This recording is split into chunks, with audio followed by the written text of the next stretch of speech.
মাঘী শুক্লপক্ষে জয়া একাদশীর ব্রত মাহাত্ম্য ভবিষ্যোত্তর পুরাণে যুধিষ্ঠির শ্রীকৃষ্ণ সংবাদ রূপে বর্ণিত আছে। শ্রী গরুড় পুরাণে মাঘ মাসের শুক্লপক্ষে একাদশী তিথিকে ভৈমী একাদশী নামে অভিহিত করা হয়েছে। কল্পান্তরে বিভিন্ন পুরাণে বিভিন্ন নাম দেখা যায়। পদ্ম পুরাণ অনুসারে জ্যৈষ্ঠ মাসের শুক্লপক্ষে একাদশীর নাম পাণ্ডবা নির্জলা বা ভীমসেনী একাদশী। যুধিষ্ঠির বললেন, হে কৃষ্ণ, আপনি কৃপা করে মাঘ মাসের শুক্লপক্ষের একাদশীর সবিশেষ বর্ণনা করুন। শ্রীকৃষ্ণ বললেন, হে মহারাজ, মাঘ মাসের শুক্লপক্ষের একাদশী জয়া নামে প্রসিদ্ধ। এই তিথি সর্বপাপ বিনাশিনী, সর্বশ্রেষ্ঠা, পবিত্রা, সর্বকাম ও মুক্তি প্রদায়িনী। এই ব্রতের ফলে মানুষ কখনো প্রেতত্ব প্রাপ্তি হয় না। এই একাদশীর নিম্নরূপ উপাখ্যান শোনা যায়। একসময় স্বর্গলোকে ইন্দ্র রাজত্ব করছিলেন। সেখানে অন্য দেবতারাও বেশ সুখেই ছিলেন। তারা পারিজাত পুষ্প শোভিত নন্দনকাননে অপ্সরাদের সাথে বিহার করতেন। একদিন 50 কোটি অপ্সরা নায়ক দেবরাজ ইন্দ্র স্বেচ্ছায় আনন্দঘরে তাদের নৃত্য করতে বললেন। নৃত্যের সাথে গান্ধর্বগণ গান করতে লাগলেন। পুষ্পদত্ত, চিত্রসেন প্রভৃতি প্রধান প্রধান গান্ধর্বেরাও সেখানে উপস্থিত ছিলেন। চিত্রসেনের পত্নীর নাম মালিনী, পুষ্পবন্তী নামে তাদের এক কন্যা ছিল। পুষ্পদত্তের পুত্রের নাম মাল্যবান। এই মাল্যবান পুষ্পবন্তীর রূপে মুগ্ধ হয়েছিল। পুষ্পবন্তী পুনঃ পুনঃ কটাক্ষ দ্বারা মাল্যবানকে বশীভূত করেছিল। ইন্দ্রের প্রীতিবিধানের জন্য তারা দুজনেই নৃত্যগীতির সভায় যোগদান করেছিল, কিন্তু একে অপরের প্রতি আকৃষ্ট থাকায় উভয়েরই চিত্ত বিভ্রান্ত হচ্ছিল। সেখানে তারা পরস্পর কেবল দৃষ্টিবদ্ধ অবস্থায় দাঁড়িয়ে থাকলো। ফলে গানের ক্রম বিপর্যয় ঘটল। তাদের এইরকম তাল মান ভঙ্গ ভাব দেখে তারা যে পরস্পর কামাসক্ত হয়েছে, দেবরাজ ইন্দ্র তা বুঝতে পারলেন। তখন ক্রোধবশে তিনি তাদের অভিশাপ দিলেন, হে মূঢ়, তোমরা আমার আজ্ঞা লঙ্ঘন করেছ, তোমাদের ধিক।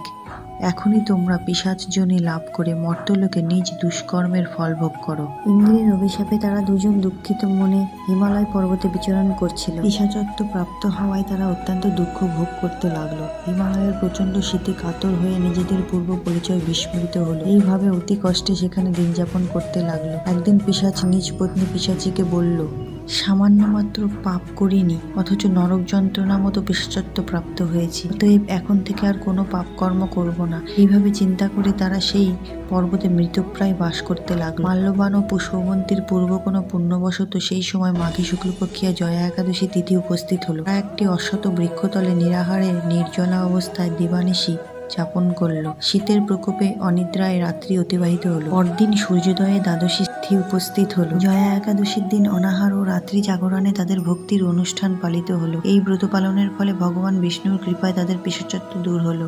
তারা দুজনেই তাদের পূর্বরূপ ফিরে পেল। তারপর তারা স্বর্গে ফিরে গেল। দেবরাজ তাদেরকে দেখে অত্যন্ত আশ্চর্য হল। তিনি জিজ্ঞাসা করলেন, কোন পুণ্য ফলে তোমাদের পিশাচত্ব দূর হলো? আমার অভিশাপ থেকে কে তোমাদের মুক্ত করলো? মাল্যবান বললেন, হে প্রভু, ভগবান বাসুদেবের কৃপায় জয়া একাদশীর ব্রতের পুণ্য প্রভাবে আমাদের পিশাচত্ব দূর হয়েছে। তাদের কথা শুনে দেবরাজ ইন্দ্র বললেন, হে মাল্যবান, তোমরা এখন থেকে আবার অমৃত পান করো। একাদশী ব্রতে যারা আসক্ত এবং যারা কৃষ্ণ ভক্তি পরায়ণ, তারা আমাদেরও পূজ্য বলে জানবে। এই দেবলোকে তুমি পুষ্পবন্তীর সাথে সুখে বাস করো। হে মহারাজ, এই জয়া ব্রত ব্রহ্মহত্যা জনিত পাপকেও বিনাশ করে। এই ব্রত পালনে সমস্ত প্রকার দানের ফল লাভ হয়।